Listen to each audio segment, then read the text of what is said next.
Let's talk about Williamson ether synthesis.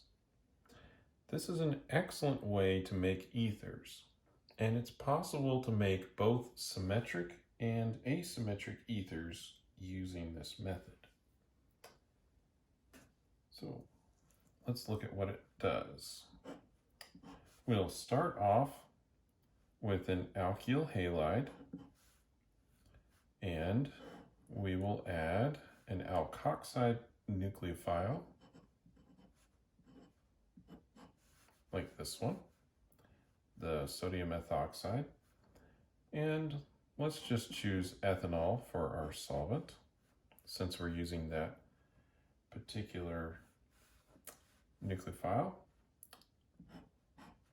And we can make this symmetrical ether.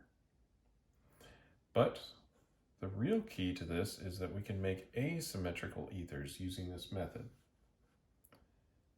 So let's choose methyl bromide, and then we'll choose a phenolic alkoxide,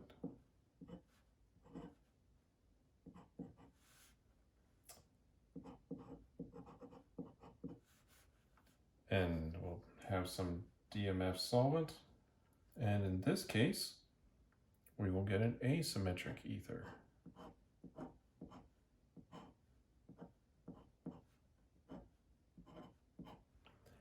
Now, you may be wondering about the mechanism of this reaction. The mechanism is Sn2. So, you'll note that I've chosen primary substrates here, and that promotes the synthesis. So let's just look at the mechanism for this reaction. So we have our negative charge there, and then we have our substrate.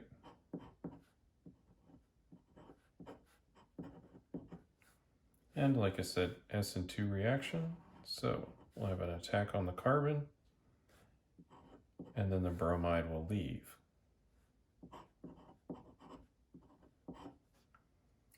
Now, let's examine something that is of consequence of the Sn2 pathway of this reaction.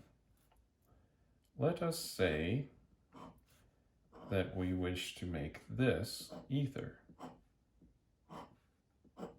Now you'll notice that this side has a tertiary carbon on it, and this side has a primary carbon on it. Now you may think that we could use this as our substrate and have an attack by this sodium alkoxide. Let's just see what would happen in that case.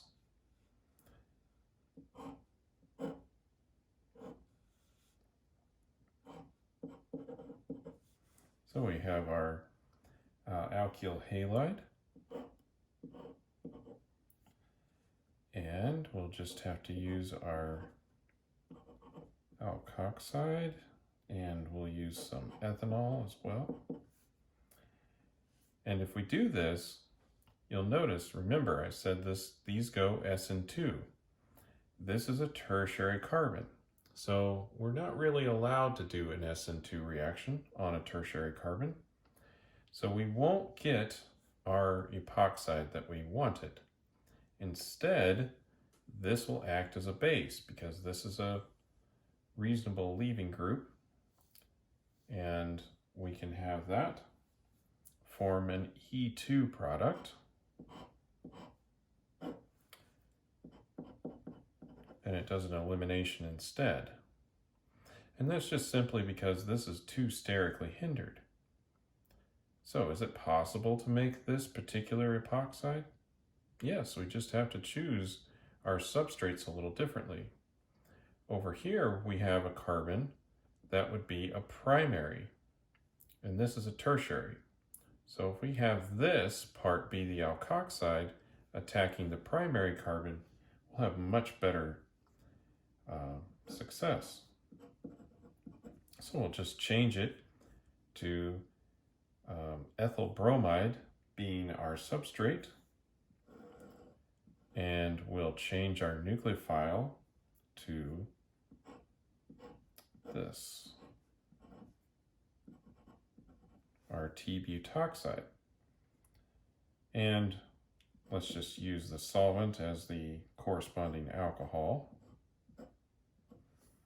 And if we do this, and we're careful not to heat it too much because we could get an elimination product out of this, we can make our desired epoxide, or ether. So here's our desired ether. And we can make it because we've done an attack on a primary carbon. So we'll have to be careful when we choose our substrates with Williamson ether synthesis, but we can make asymmetrical ethers as long as we're choosing an attack on a secondary or a primary carbon. That will allow for us to do an Sn2 reaction.